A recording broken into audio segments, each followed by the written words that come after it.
Spanning multiple city blocks near downtown Great Falls, Gibson Park is the crown jewel of our park system. Coming up on this episode of We're No Damn Experts, we're talking about what we know and don't know about the park, including its history as a makeshift zoo. Best damn podcast, the best damn town. You wanna get up, get ready to get down.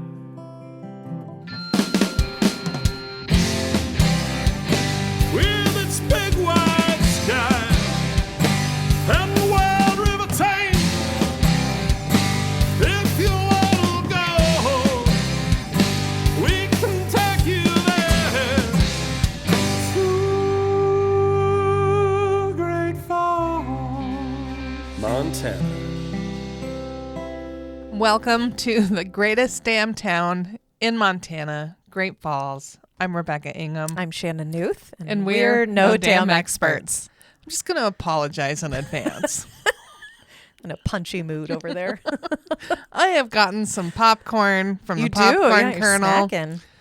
I'm just trying to. I've had a day and a half long meeting. Mm-hmm. I've got so much stuff to get done this week, and I know none of you care, and that we're just supposed to be happy and lighthearted. But this if is it the comes reality. out that I might not be the most chipper, it's because it's late afternoon. We're also recording the end of the day, which isn't It's our always ideal time It's a hit frame. or miss. Yeah. So, Shannon, what are we talking about today? Well, hopefully this is what you think we're talking about today. Because this is in the middle of a series of just us on the podcast for a while. So Which is sorry, good. people. Yeah. Just really going to get to know our dynamic. Gosh, getting us at a good time. Well, we're talking about Gibson Park. Oh, I love Gibson Park. If that's okay with you, we'll talk about Gibson Park today. We've talking about this for a while. We really have. And then in the back of my mind, I was like, we should Jump in. know more about this before we talk about it. But that's not our style. Well, we had Sarah on with City Parks and Rec, and that's she true. talked about the icebreaker, and we kind of hinted around Gibson Park. We but did. It's a crown jewel of our It is. 53 city parks. Yeah. When I say crown jewel when I'm at Gibson Park in videos and things, but when because I did actually look up and print some things off. I haven't actually read any of it, but I have it. But it lists it on the city website, the jewel of the city park system. It really is. Mm-hmm. It's got a lot of miles of trail system just within the park. Mm-hmm. Like, you don't even have to get out of the park and get on the River's Edge Trail system. It's just part of it. To be part of Mm-hmm. kind of some trails. I think it's 1.25 miles, somewhere between 1 mile and 1.25 miles, the loop around Gibson Park. And it takes you, I like to think of Gibson Park on that loop as kind of the urban and the rural portion of the park. Oh, yeah. You know, because you've got, if you're looking at the park, and folks, I get it, that I'm going to screw this up for you, but on the left side of the park, it's just trees and grass. But the right side of the park is urban. It's got flowers and buildings and play structures and snacks, I think, The snack still. shack. And then, the birds. Well, and a newer addition to that right side past the pond, but before the actual Honker Hilton, which if you didn't catch our episode with Sarah, we can talk about the Honker Hilton again. But there's a newer area that's like a workout, have you seen this yet? It's an outdoor sorry to disturb your snack. Asking you about workout gear. It's good. I shouldn't be snacking. No. This is a casual podcast. You have whatever snacks you want. But there's like workout gear out there now. There's, the basketball court is next to that. I had heard they were going to put like equipment in. Yeah. And that's what it is. Here's the thing. I've driven by Gibson Park, I don't know, probably a lot. 15 times in the last 2 weeks. Yeah. I haven't paid much attention. Well, it's one of those things when you but I'm buy looking it all the for time. I'm looking for birds. That's the thing. You got to be even more on Bird your game. aware. Because you don't want to run over birds. That's really frowned upon. It's really a bad plan. Not good. Yeah. People get angry. The birds get angry. Yeah. It's not good for anyone. Real good. So when we are talking about birds, you'll have to go back and listen to The Glory of the Wattle. Yes. My favorite podcast episode of ours so far. And The important thing, I think, is how many birds are actually in the ponds at Gibson Park. And they're beautiful in and of itself. In and of itself, they've got the shooting sprays, like we're going to call it the Bellagio fountain. The little Great Falls Bellagio fountain. Yeah. And then all the birds that are in that area and how, I'm going to say aggressive. And aggressive isn't necessarily bad in this tone. Yeah. It's, if you've got food, they want it. And they're going to come up and let you know, hey, they're not afraid of humans. I'm willing to accept the food that is in your hand. Yeah. And I will peck you if you don't want to give it to me. Right. Geese are not the nicest creatures in the world. They, proceed with caution. Yeah. Pretend it's a bison in Yellowstone. Don't try to go pet it. This is a brief tangent. Okay. So, not about our birds. Not about our birds. Fluffy cows. The fluffy cows. Used to work in news. We'd have stories all the time about this. I'm like, when is this going to stop? And now I look, just within the last week, multiple things on Instagram have popped up. Like, hey, this person was pet. Thankfully, one was like, she took her selfie with it and the bison just laid there. Don't count on that. That's not normal. There's other ones where a woman narrowly missed getting, like, it's not a petting zoo. They are not always going to be docile little creatures. They're angry. And then the whole picking up of the baby elk. Don't pick up the babies. No, they're wildlife. This is wildlife. Even if you have the best intentions, it doesn't. It's probably not the way you're going to raise your children. Like, just leave them and see what happens. Right. But hey, this is nature. Right. So just keep that in mind, whether it's Yellowstone, Glacier, or Gibson Park. Right. Don't try to pet the animals. Honestly, though, they're going to let you pet them. Right. Yes. But on their terms. Don't go up with your hand reached out unless you want to get bit. Right. Because they're going to go for the food. Because that's what we've trained them for. Right. Yeah. Now, the snack shack, last time I was there, you could pick up a package of bird food. Oh, yeah. Yeah. Actual bird food. So let's talk about the food that you feed the birds. Don't feed them bread. Yeah, that's the common thing you think of, right? It's breadcrumbs. But I've seen people with a whole loaf of white bread just going to town. Here's a slice of bread. That's a lot. At what point in anyone's education have you determined that birds like sandwiches? Right. Like they a loaf don't. of bread every day. They're not eating that stuff in the wild. That's a really good point. Yeah, why did we decide bread was the way to go? I don't have any idea. I kind of want to do a deep dive into this situation now. But get the food from the snack shack. Yeah. The bird food, not the nachos that you're going to consume yourself. Yeah. But the actual bird food, and it comes out like a pellet of something that I'm assuming is bird approved. That's more appropriate to feed a bird. Yeah. That is, I've never really thought about that. It's just like, this is what, take some dried bread, feed it to the birds. Yeah, I wonder where that came from. I have no idea. I want to find out. Honestly, bread's not even good for us. No. From what I've heard. Yeah. I'm still eating it. Yeah, it's still delicious. I love it in the morning with some peanut butter on there. But this is another side note. I just made some homemade bread this last week, a couple days ago. And it was I got the recipe from an Irish cooking class I took with Nourish here in Great Falls. Oh. And it's Irish soda bread. So it doesn't require yeast. It doesn't require eggs. 4 ingredients. It was flour, salt, baking soda, and buttermilk. I do love some good soda bread. So I was like, well, this seems like something I can actually handle.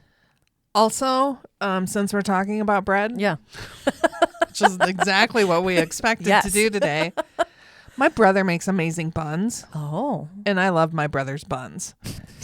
Now, in addition to that, my mom makes really good homemade bread. And there's just nothing better than fresh, hot bread out of the oven. Yes. And I know that my nieces are fond of the bread as well. So we are bread connoisseurs, I'm going to say. But man, if you got fresh, hot bread, butter with some jam on it. Ooh, it's hard to beat that. And you can get that in a lot of our local establishments. It's true. Yes. See, it connects. Yeah, we're there. Just don't bring it to the park and feed it to the ducks. You eat that yourself. Yep. Yeah. Mm-hmm. That's human food. Yeah. You're not going to eat duck food. Don't force the duck to eat human food. Yeah. Other birds like worms. I don't know if ducks and geese do, but I don't want to eat a worm is the point. Unless I'm like stranded and that's all I have to offer. Would you? If I was like, yeah, I would pick a worm over other things to start with if I was stranded on an island and starving. This is really going in a lot of directions. I will tell you this, Shannon. You're going to have to eat the worm before I do because I'm going to be able to just sustain a little bit longer off of my own reserves. Well, okay, but at some point you're going to have to make a choice. 100%. Let's just hope this is never a scenario that we have to be I don't know if ducks eat worms. Yeah, maybe they do. I don't know either. Well, okay. We've established a lot of things we don't know about the ducks and the geese. But they are phenomenal. Mm-hmm. Just, I made my friend Jackie one year come up. I shouldn't say made. I think she wanted invited. to. I think she wanted to be here. Yeah. And we went out and did just a little photo shoot. She's a fantastic photographer. Mm-hmm. And I asked her to come take photos with me. And then I kind of tagged along because I'm not a good photographer. Like, I luck out every now and again and get a few kind of gems. Yeah. Just not a good photographer. She's great. And she captured one of the cutest little images I ever saw of the swans that are at Gibson Park. And it's the black and the white one. Yeah. And they're going towards each other with their heads almost making a heart shape. Wow. So good job, Jackie. Yeah. That's Jackie Fox Witchman Photography. I think she just goes by Jackie Witchman Photography. Okay. That's just unpaid advertising, which I probably You're should welcome, not have done. Jackie. Yeah. But the point is, you can get some really photogenic moments with those birds. Yeah, they will pose for you. Mm-hmm. They do. So nature photography is on your bucket list. Check it off at Gibson Park. Yeah. It's also fun if you happen to come when they're doing either the bird release or roundup. The roundup is especially fun because you can happen to get photos of if the city workers slip and fall in the pond while they're trying to round up the birds. Which I think is awful that that's what you wish for. No, but I'm not wishing for it. But one time, again, when I was working at the TV station and I was doing a story about that, and poor guy fell while I was filming him rounding up the birds. It's going to happen. You put a camera on me, I'm going to trip and fall no matter what. Well, and they're walking in waders in a pond that is chilly and has what I imagine is not necessarily a clean dry, bottom to right. it. It's going to be a little slickery at the bottom. Mm-hmm. A little slimy. So if we move past the ponds. Yeah. Okay. I think we've adequately covered the wildlife component of this. Well, the current wildlife. The flower, I'm I'm going to call it a labyrinth because it's kind of in a circle. Yeah. With that stone arch. Yeah. I love. It's beautiful. And it has some senses of kind of just a wildflower field. To me, it could just be every time I'm there. It's not been recently groomed by the master gardeners. Okay. But I'm assuming it's not. There's just some great wildflowers that grow in that little circle garden. Yeah. I love it. And when we tell you to stop and smell the roses, that's the spot. Do it because it is. I mean, you're in the middle of the city, but it takes you that moment to kind of just reset and go, oh, yeah, number 4 was taken. But look at what beauty I have opportunity to see. And folks, that's don't even you don't need to worry. Yeah, you don't need to worry about that. It's just a little something that happened to Rebecca today. Just another. But the beauty that surrounds us in that park, and right now with the rain that we've had, perfect. Oh, You can't fall more in love with community like ours during No. this time. It's vibrant because the grass is such a nice lush green. The flowers are all happy and blooming, excited. I've been to, a friend of mine got married in Gibson Park. Oh. And the archway to that was where they stood to do their vows. So that was the backdrop. I've known a lot of people. I say that like there's a lot. I have known of people who've gotten married there. Yeah. It was beautiful. I think it's absolutely amazing to be able to do that. And ample opportunity to make new friends if you're going to get married in a park. Right. Random You will people will have just some show up, new guests, new Yeah. friends. which I think is amazing. Right. So if you're open to that, And if you do it on a Wednesday evening, you get free live music. Hey, if you want a cheap wedding, this is the way. if you're a frugal fella or lady, let me tell you, we can help plan Yes. the cheapest wedding you would ever experience. Yeah. And probably the most beautiful. And you'll get some new friends out of the deal too. Yeah. I like that. And we say Wednesday evenings because our municipal band during the summer is providing free live concerts at the Gibson Park Band Shell. Did we talk about the live music that is happening at the library when we did our summer events thing? The Best Damn Summer episode last week. No, we didn't. We missed an opportunity because in addition to the music that you can have at Gibson Park, which I come down this way because the library's 2 blocks away. Yeah. They've got some great lineup of music, local and regional music playing in their little... Where they have the fountain outside the front entrance. Yeah. That's a pretty entrance in and of itself, too, to a it's just building downtown. gorgeous. Yeah. We should do a podcast on just the library. We should. Yes. The history, the architecture, And the new, speaking of murals in our community, there's a mural on the outside of the library talking about Alma Jacobs, who is Montana's first state librarian. Yeah. part of the black and white series, I call it, because we got Charlie and then Paris has got one. So in that same style as people. With the murals. Yeah. Yeah. Back to Gibson Park. We'll walk back from the library over to Gibson Park. Do you have on the paper that you printed out, like the acreage or square footage of how big that park is? That's what I was looking for, was the acreage. I don't have that. I believe it takes up, I'm trying to think, because it's from 5 city blocks. It's like 6 city blocks, I think, because of technically it's from like First to or Central to 6th or something like that is what it encompasses. Well, and you were saying that 1.25 mile loop. It's somewhere between, it's over a mile and I think a little less than 1.25 miles is the walking path or running path loop. Yeah. Yeah. See, this doesn't have. Yeah. Well, if it on pops out to you, in addition, we've talked about now the loop, the walking loop, the outdoor basketball court, the fitness equipment, the ducks, the ponds, the snack shack, the flowers, and it has Vinegar Jones's cabin. Yes. And you know what I realized? Well, I didn't just realize this today, but I realized I should learn more about it today, is that I knew that that's what the name of it was, but I didn't know. I haven't educated myself on Vinegar Jones up until this point. So I was like, if I'm going to say Vinegar Jones, I should probably know something about Vinegar Jones. Do you know anything? What did you learn about Vinegar Jones? Well, I learned that I copied and pasted some information onto a page. I hope it's all so right. I will read. Well, yes, I didn't make this up. Okay.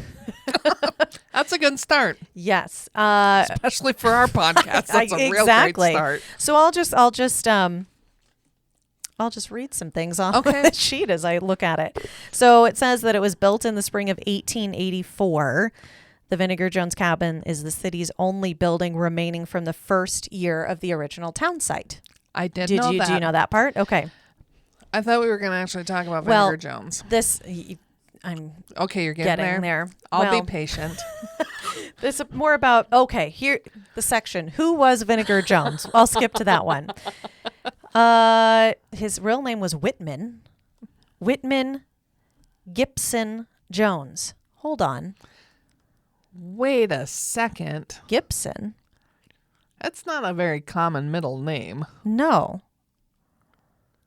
Paris Gibson, Whitman Gibson Jones. We're going to have to do this. Maybe you didn't even learn as much as you needed to about the, like, we're one sentence into your written story. Wait a second. Maybe that's how Paris showed up here with his flour milling expertise. WG, first cousin of Great Falls founder Paris Gibson. There we go. Jones was named Whitman after a pioneer missionary, a friend of his mother's, and Gibson for his mother's maiden name. Solved it. I knew if you read. I looked down the page. Well, I had to create some suspense there. Right. Keep people listening. Really, like it was a murder mystery podcast that we do now. Dun, dun, dun. Well, it occurred. Well, as I was reading, Gibson. Weird. Anyway, so he's commonly known as Vinegar. Any idea why? Not according to this page. I bet you he was a salty He was fella. probably, yeah. Well, it says a colorful common man hero. So I'm sure it had something to do with the personality. I think Yeah. Vinegar and I would have been just thick as Especially thieves. today. Probably. He owned and preserved the cabin from 1890 until his death in 1931. He was a carpenter, builder, house mover, which Oh, that apparently makes is a sense. title, and early preservationist. Well, the cabin itself was not built where it is. It was moved. So did Yeah. Vinegar move it? Well, I think the city... it was built on the south side of the original Great Falls town site by a Fort Benton carpenter named Josiah Pieper. Peeper? Peeper. P-E-E-P-E-R. That's Peeper That's in my Peeper, book. right?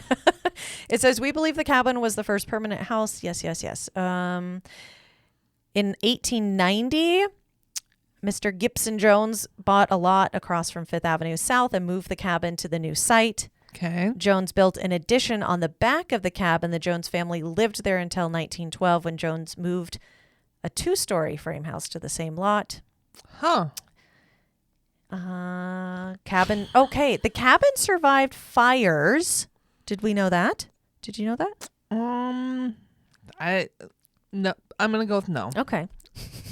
It survived demolition permits, and then it was bought by Mark Blum and Dale Nelson in the early 2000s, and that's when the Historic Preservation Committee was approached to help preserve that. In December 2002, the cabin was moved to the city's Gibson Park. I knew that. Okay. So let me ask, because I'm pretty sure you know. Oh.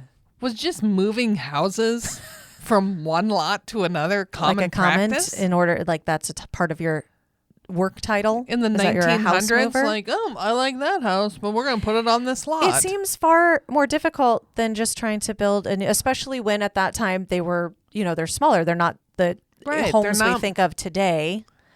And I also have to think moving them were a little bit more of a challenge. Right. Than It's they not, were. we don't have this big like semi and these big equipment you can Right. lift, and it seems more challenging to me, especially if it's very far. But I just am going to go on record and saying I probably in the 1900s would not have been moving houses no, I would wouldn't have be like, moved sign me up for that. to a different house. Right.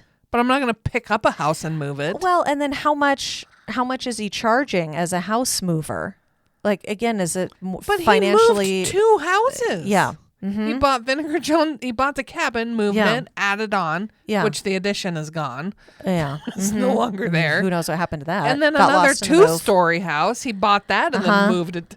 Yeah. What is going on? I don't know. Maybe he just really exciting for him to do that. I don't know. Yeah. I think it's an oddity, but that's just me. It does, but maybe that's What I thing. did learn from you reading is that I thought Vinegar Jones built the cabin. Oh, no. I'm See? pre- So Josiah Pieper needs to get more credit. He really does. I don't know why Vinegar Jones. Well, because He's the one who moved it Vinegar's everywhere. cousin. Yeah, it was Paris Gibson. So, it's sorry, about Mr. who you know. Peepers. It's about who you know. It's a lesson in life. And I apologize to every guest I have ever told that Vinegar Jones built that Oh. cabin. Sorry, Josiah. I apologize, Mr. Yeah. Peepers, and to every guest. There we go. There you go. There's my public apology. I'm glad we got I that will out. go on tour later. Oprah, you can book me. Yeah, to apologize to the Peeper family. Yeah. Yeah, but apparently it's nicknamed the little cabin that could. It Well, says of because it course. survived the elements, fire, demolition, Yeah. the moves. Although Multiple who knows what moves. happened to the addition? Fire? I'm going to go with fire. Yeah. Or, maybe they just didn't take care of it. Yeah. And, because that's where That they part lived. became dilapidated. You can see today, Mm-hmm. Vinegar Jones's cabin, you can see inside the cabin how it would have been lived in, Yeah. which I find really cool. You That is can't neat. go inside the cabin, but it's really not that It's big. not very large. It's like this So room. just look in the windows because Mhm. you're not missing anything. Is there, I forget, are there like mannequins of people in that one? No, I don't think so. That always creeps me out. It would freak me out, especially in that cabin in that park. Uh-huh. They're just like, ah. Because Yeah. it's got the park itself's got really great kind of old timey lamps. I'm gonna call it yeah. street lamps. Mm-hmm. And so if you were to accidentally see a human being in there, Like a shadow. every time Mhm. would freak me out. Yeah. Yes, agreed. But how much fun would it be to sneak one in? Let's see what happens. Well, maybe come during Halloween and see what we come Yeah. up with. And then we put a hidden camera there so we can see people's reactions. Post it to our social channels. Yes. Ooh, I like this. This is a New good content. Yeah. New Maybe content in like the in the strategy. winter when Yeah. we need some more strategy then. There we go. It's a perfect time. It 'Kay. gets dark so early.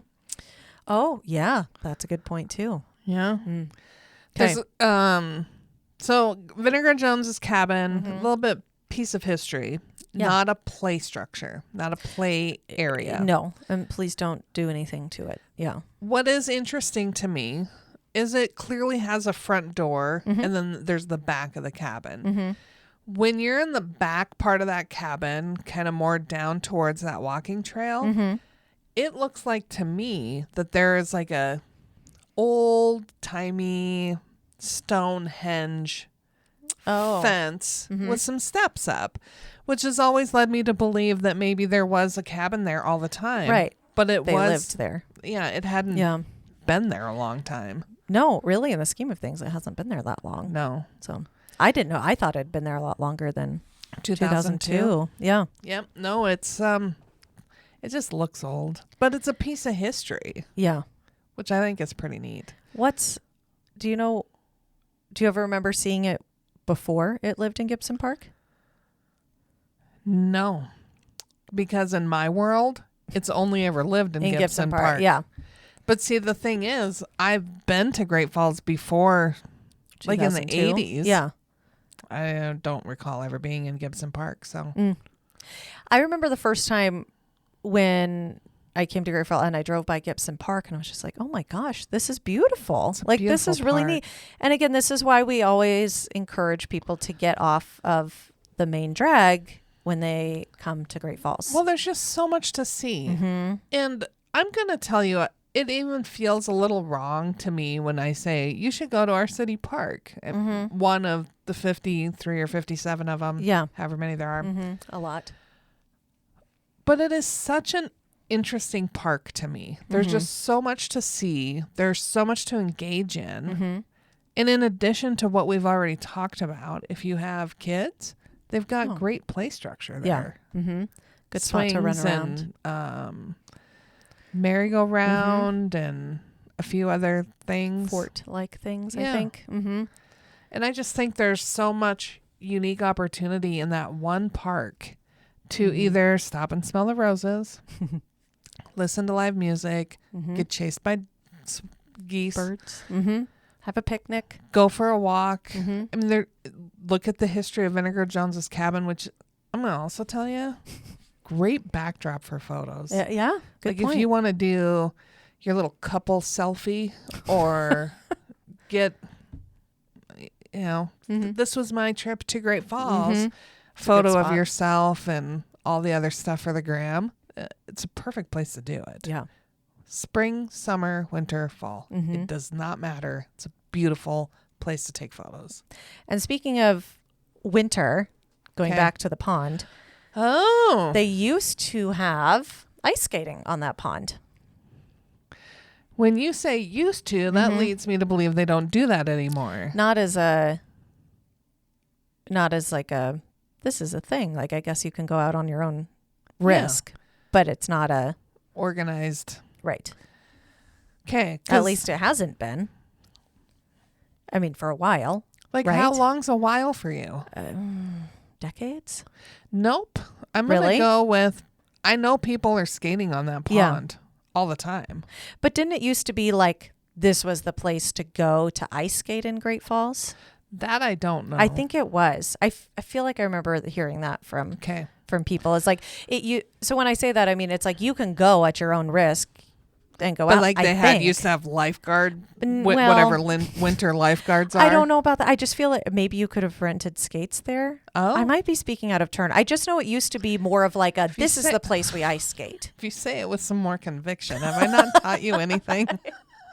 Well, I said it and then you were questioning me, so I wasn't Well, sure. just because I think you can still go skating there if the pond freezes. We should ask Sarah and be like, are you discouraged from doing that? It would probably be a good idea if we consulted Park and Rec about this. Yeah.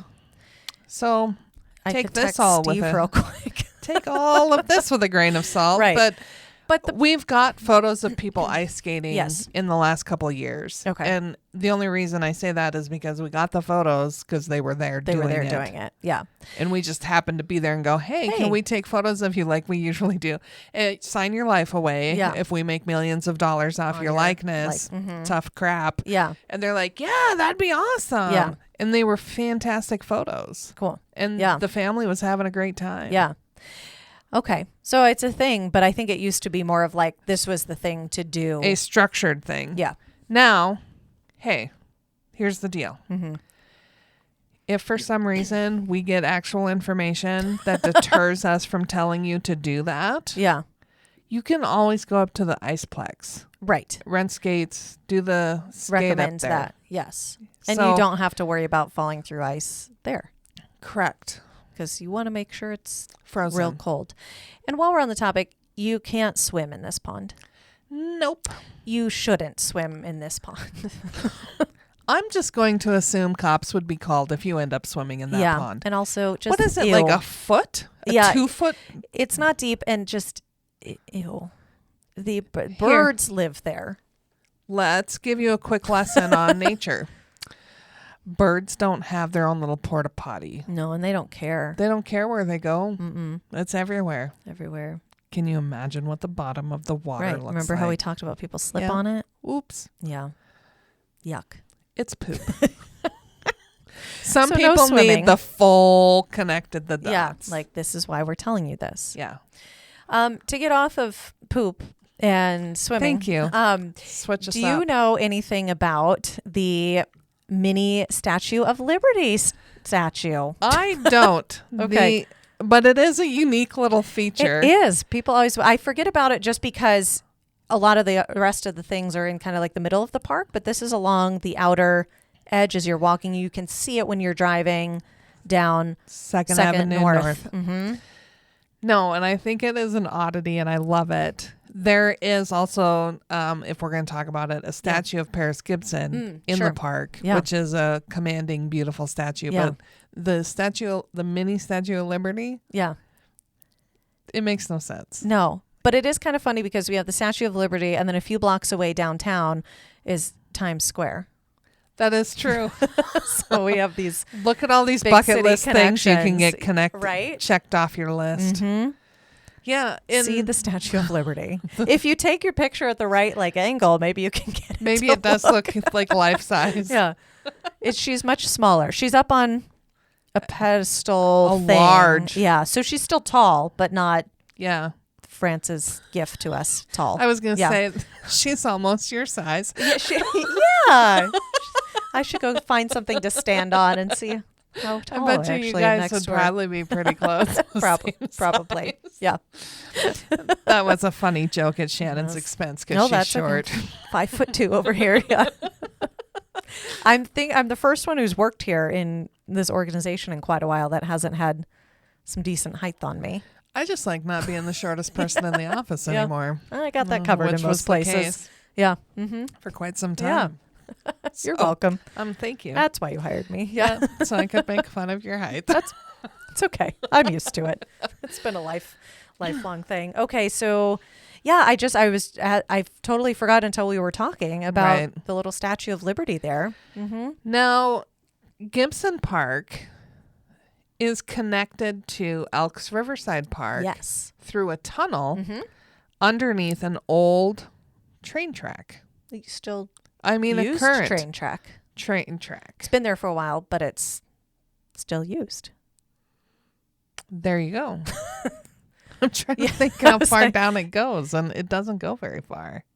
Maybe then there's multiple tracks because that goes across, and then it goes across trains across the underpass.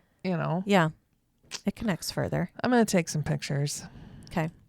Or maybe one will turn out and we can use it, but it's a lighted tunnel that goes from Gibson Park over to Elks Riverside Park. When we say tunnel, you fully see daylight. There's no. There's no dark. No, it's not very 10 5 feet. Shannons long.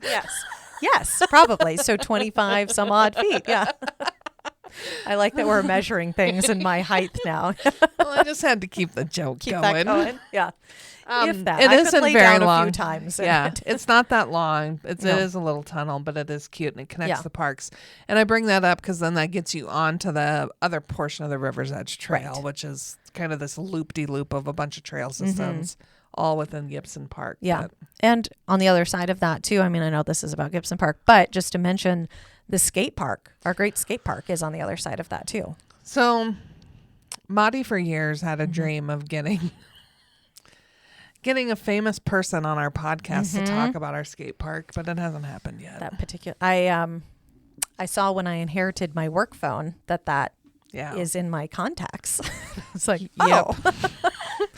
The things that you find out. Yeah. One day. It's like, yeah. Well, maybe there's, we can still work on that. We've got a pretty big celebrity coming up, so it's not like we're immune to it. No, I'm excited. Yeah. I'm excited to talk to this person. I am pretty excited. Yeah. I've never met him. Oh, really? Never. I feel like I've met him. I don't know. I'll share. We'll find out. We'll find So there we are, teasing you some more about a future episode. Coming up later this month. Yippee. When we talk to him. So, Shannon, what is your favorite feature of Gibson Park? My favorite feature. Well, I like the pond. I tend to be drawn to water features and water things. The Bellagio. But the spray. Bellagio, yes. But the flowers, though, really, that's just a beautiful, really picturesque area. So I might say the flowers. And I might be making it up. Again, we might just have to have Sarah back on the podcast or to clarify Steve, all of these things. And we're going to talk about this. But I believe the Master Gardeners in Great Falls, which is just a group of people who love to garden, maintain that. Yes. So although that's right. Park and Rec does the mowing of that lawn, those flowers are maintained by a volunteer group of people. Yeah. So just to imagine how much you love your community, that you have people who are willing to tend to kind of that landscape feature within a city park. And be so for you. Be proud of it to be there and take care of that for everybody. There's just a lot of pride, I think, for that. So I used to live downtown, and so I loved Gibson Park because if I wanted to go for a run or something or go for a walk, it was easy for me to just go do it. Do that, go down a few blocks. And when I got Watson, when I got my dog when he was a puppy, and I would take him over there, and that's where we were learning to walk on the leash and stuff. So it's a great area to, if you need like a designated spot that you want to run or walk, safe area to do that, train your dog.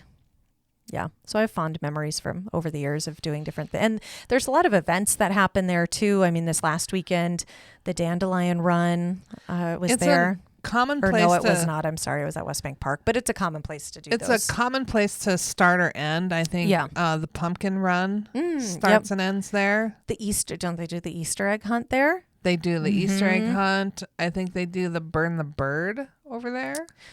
Yeah, it might be a start and end point over there. Yeah. The icebreaker is inns right there. So there's a lot of activities that happen in Gibson Park. Alluvians Get Out and Play event that's happening later this month. That's at Gibson Park. The library, which we talked about, does story walks at Gibson Park. Those are fun. Which I've not gotten to do one yet, but it's a walk where you get the story told to you as you go through it. Yeah.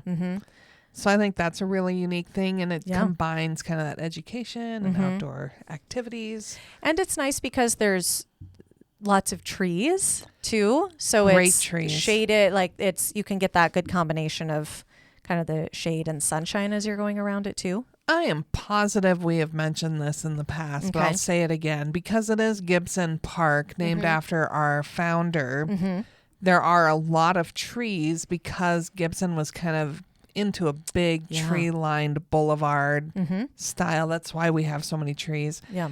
And I might be making this up too, but I think we were the first ever Tree City, USA. Oh. I'm thinking 90% right on that. But again, that's pretty confident. It'll be fun to have Sarah back to fact check it's like, everything am I gonna about have to, this episode. I'm gonna have to go back and fact check all of this before we do a bunch of disclaimers at the beginning. No, I think, you know who we should ask too, who we should have back is Tony, Dr. Hulsell, to come and clarify all of these things because he's done research on parks in the Boulevard District. So we need to have him back on, well, multiple times because he's researched a lot of things, but I know one of them was about trees. Yeah. Okay, so we'll have him back on. I'd like to know what kind of trees are indigenous to this area. What kind of trees we have the most of. Yeah. What do you think? They're cottonwood? I have no clue. Yeah. Do we have maple trees? We planted maple trees in our backyard, so I think I learned from one of our episodes that the Russian olive that you can plant and is seen all over in our community is actually an invasive species. I've heard that. And I don't think you can actually buy them anymore and because plant them that's because they're an invasive species. A lot of the beautiful yellow colors that you're seeing on the fields and stuff around here, those are some very noxious weeds. Right. Mm-hmm. I don't know if there's levels of noxious. I just know that one's real invasive. Really high. Like that one's going to be obnoxious. I really don't like that one. Yeah. Well, I even saw in an empty lot that's for sale where it's been just dirt on 10th Avenue South. All of a sudden there's like just a garden of yellow happening there. Yeah. They're not in our little flower garden at Gibson Park though. No. And please don't try to put them there. They're very obnoxious. On the flowers, noxious leaf, very noxious weed rating, they're at the top. Obnoxious. That's not a real thing, people. Right. Yeah. Oh, yes. Please so don't you think that. Yeah. We know. You had a good episode, though. This was before my time. About invasive species, right? It is a fantastic episode, and I reminisce on that, and I go listen often because there's so much that we learned in that episode. Yeah, a lot you take notes while you're listening to it. Yeah, and we've got some great invasive species material here. Just a really great episode. So if you haven't gone, we're not going to talk about it again, but there you go. I have a note that in my notes that it says pond offers outdoor skating in winter months as safety allows. Right. So which it has we to said, be frozen, but it doesn't. But so this from the city doesn't specifically say not allowed. It's correct on your, like we said. So it's what we thought. I just saw Statue of Liberty replica. Oh. See, I have so much information in my hand here. It'd have been nice if you read it before we got on the air. But it's more fun this way. Is it? Remember, we're no damn experts, so you tell me not to prepare for these, so I didn't. That's true. Okay, so Statue of Paris Gibson, 1928. Statue of Liberty replica, 1951. One of 200 placed around the country as part of the Boy Scouts of America 40th anniversary. Oh, that's a really there you cool go. thing. Yeah, and one of 200 around the country, which really is not that many. No. That's cool. That is really Look at awesome. Thank you, Boy Scouts of America. Yeah, no we kidding. helped with the International Scout Expo. We did, and right above your head behind you is our little plaque that we got from the Scout Expo. If we had video, you could see it, but we don't. I don't know if we had video still, if you could see that, it would be really wide, tall view. That's true. Yeah. Anyway, we have this. There's another statue. Is it the rock? What looks like a lion? Well, it's of a human, so unless it's supposed to be representing that. You know, on the corner of Gibson, on the left side, the rural side, there's that multi-rock statue. Yes. I think it looks like a lion. Oh. Well, it's supposed to be a statue of Captain John Mullen. This is not the Not same. ringing any bells. Okay. I know that. You know him, but Yeah. Yeah. I mean, everybody knows Captain Jack Mullen. Everybody. you can see where he's buried out at the Highland Cemetery as part of the Waking the Dead tours. I just tell you, that is one of the coolest events I think our community does. I've talked with organizers, I've previewed it for us, but I've never actually gotten to attend it. I just have a thing. You're going to learn more than you ever dear. did. I think it's cool to go to cemeteries and Okay. see those old headstones. Yeah. They used to be so elaborate. Yeah, Mhm. ornate and Mhm. like people painstakingly carved it Yes. before there were water jet machines Yeah. that just drilled into Yeah, can granite you now. imagine the work that went into those? And then to transport those. Right. Heavy. They're huge. And how long it would have taken. Mhm. So you're just in an unmarked grave until that shows Yeah. up. I didn't And- really think about that aspect of it, is how long after they were actually buried did these headstones come up. Right. Yeah. And I've seen some really intricate, amazing headstones. Yeah. And I know that might be creepy to some people, but No, hey, but they're it's part of the open. history Go there. and see who's Yeah. dead here. Just that.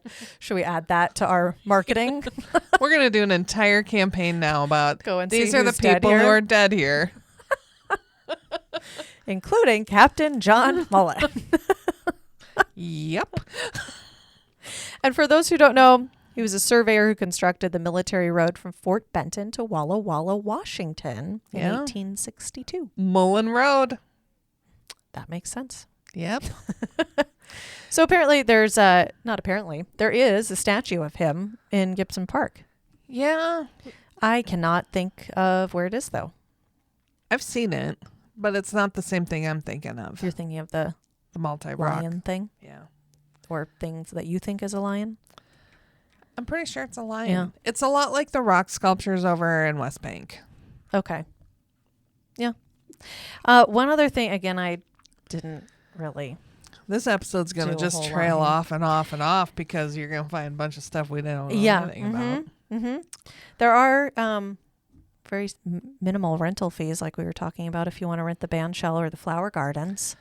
How much is the band shell to rent? Well, Rebecca, the band shell is $50 to $75. Huh. I'm not That's sure what pretty affordable. it is.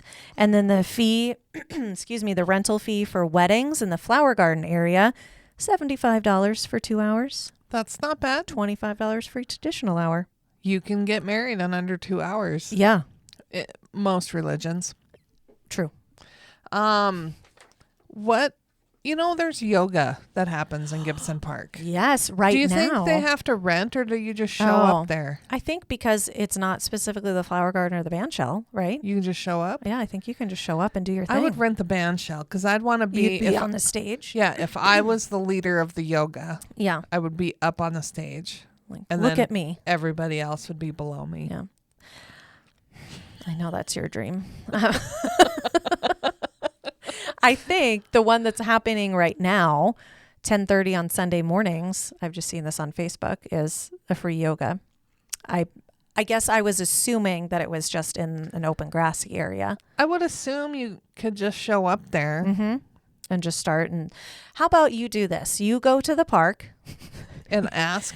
No, you just start doing your thing and see who follows you. Yeah. Just start yelling commands like, Well- stretch this way and see who follows. I want to just one day, because you don't see this ever at Gibson Park. Yeah. Somebody just standing up on the band shell, like pontificating.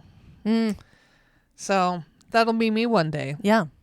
go to the flowers, and then see how many people just go to the flowers, and then they come back And just stand and look at you and to wait for more directions. the geese. Yeah, Will you tell me when you're going to do this? So I can- I'm sure the news will cover let's it. get, yeah. Can that be when we have our hidden camera up, please? The other thing I was going to mention, and I won't, again, I didn't read through all this. There were pictures though, so I saw the pictures, but I can put a link to this in our show notes. There was the History Museum had this article titled "Great Falls Park Superintendent Has Narrow Escape from Animal," and this was in Gibson Park because if you go and you look at these photos, there are photos of animals like elk or antelope that were within gates. So there used to be more of like an Like a animal zoo? display looking thing within the park. Yeah. Mm-hmm.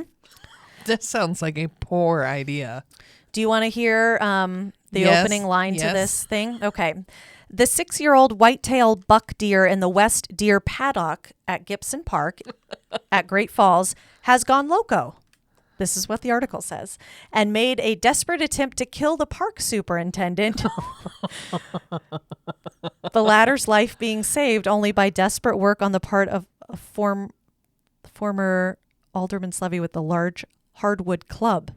This is the opening Oh, line of this article. My goodness. The male deer generally go loco. They really like using that phrase. It seems like an odd phrase for whenever this was written, Right. whether it be now or Whenever, it's still 50, an odd... 100 years ago. Yeah.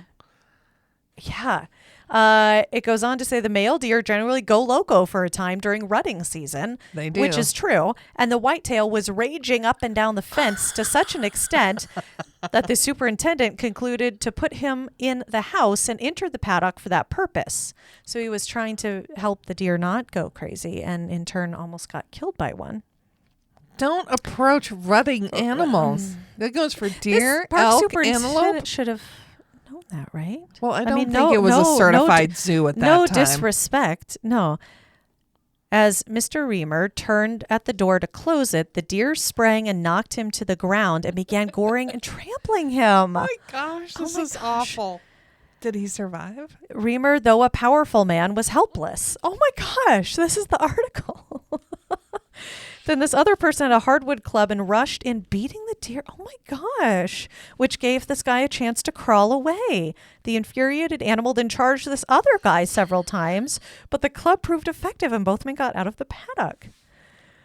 Besides having his clothing almost torn from him and suffering many bruises and cuts, Mr. Reamer was gored in the right leg above the knee, suffering a cut 4 inches long. A physician was summoned and the wound was attended to.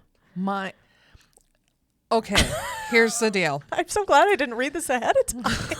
The next episode we have about Gibson Park, Yeah. we're going to delve in to the entire era of when there were caged wild animals inside the park. 2 gray squirrels purchased from a Pennsylvania dealer. What the crap? Why are we purchasing squirrels? We have plenty of them. Well, they probably wouldn't be contained. It was suggested by the park superintendent in 1919 that the animals be moved to another park for badly needed space, but the deer weren't moved till 1932. In need of freedom, the 7 deer herd was finally pensioned off to the Highwood Mountains. The elk were removed several years prior. There used to be elk in the park. I'm telling you, this is utter chaos. I was holding out on you, apparently, with some good information here. I'll put a link to this article in the show notes so people can go. And there's photos of this time as well.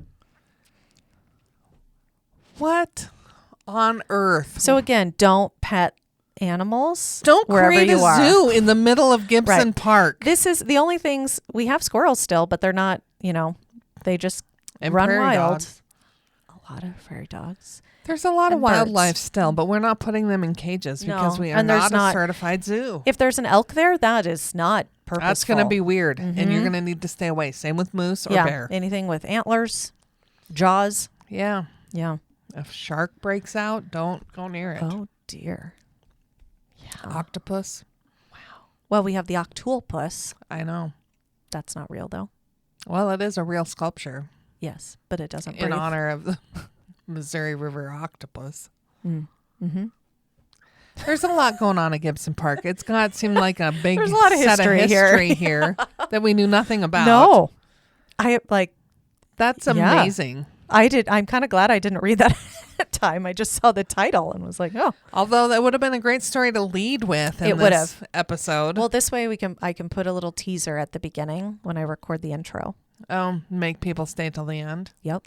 I think that's a good place to wrap. I think so. I'm not sure what else we can add to it at this point. I'm afraid to add anything more. No. So we've taken you from current day Gibson Park all the way back to the 1900s when we used to have a zoo there. Yep. That's the story. What on earth? Only in Great Falls. Uh-huh. Come So visit. folks, thanks for listening. We got a little off track. You're going to get more of this. We've got some other great things to talk about. I'm pretty excited about our next episode as well that we're going to be recording together. So there's Yes. another teaser. And we're here to help you plan your trip if you need it. Obviously, we've got a ton of episodes that can help you with that. Or you can just talk to us because we are real people, approachable. We aren't on pedestals or have statues made of us yet. So thank you, folks, for listening. And until we see your bright, smiling, happy, healthy face here in our community, we hope you are creating amazing memories with your friends and family wherever you might be. Bye-bye. We're No Dam Experts is the recorded claims from Great Falls, Montana, covering what you need to know about this amazing damn town.